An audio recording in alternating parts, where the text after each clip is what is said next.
I can't keep delaying this, can I? Oh well.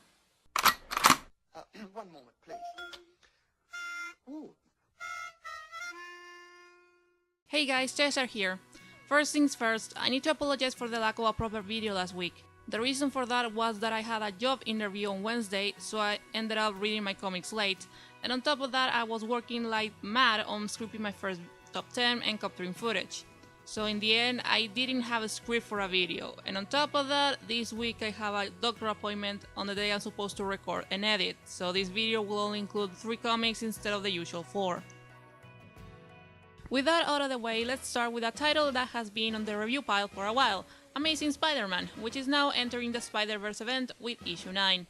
You might have listened to me bashing this comic a few weeks ago when I pointed out the train wreck that was Felicia's transformation into a villain. Yet Dan's slopped handling of his new character Silk seems to be far more problematic, when he tries to make a joke out of fabricated sexual attraction. I am not the one to protest against sexuality in any media, but when any person is forced into it by any plot device, that's when the line is crossed.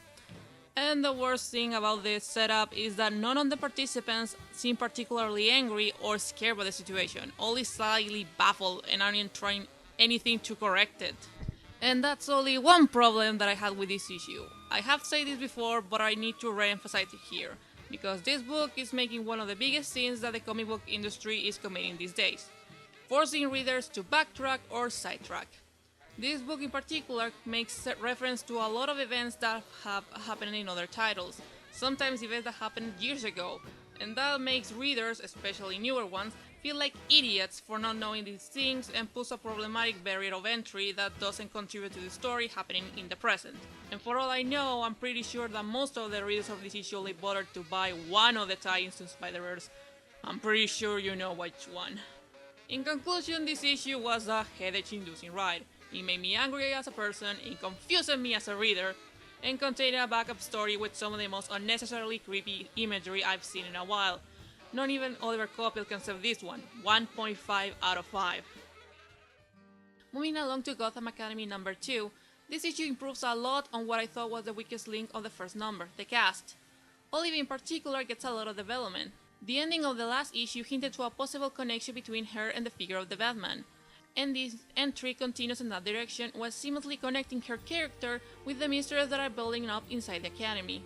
I like the reveal of information. There's no forced info dumps or inner monologue. The hints are given very organically, like a domino puzzle, one little reveal links to the other, until all comes together into the last page that shows that Olive has a lot more going for than initially seems.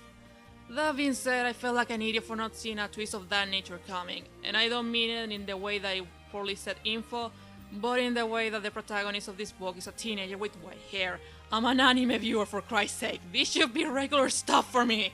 The other thing that deserves praise is the artwork. It manages to convey a heavy atmosphere, thanks to great background work that's reminiscent of oil paintings, and it works well when combined with the cartoonish character design. It's a great step forward for the title, and it's great to know that world building can be done without side reference on other books. Hello, Spider-Man. The only downside is some heavy reliance on teenage angst, but they are blink and you miss moments. 4.5 out of 5, great title and quickly becoming a must read.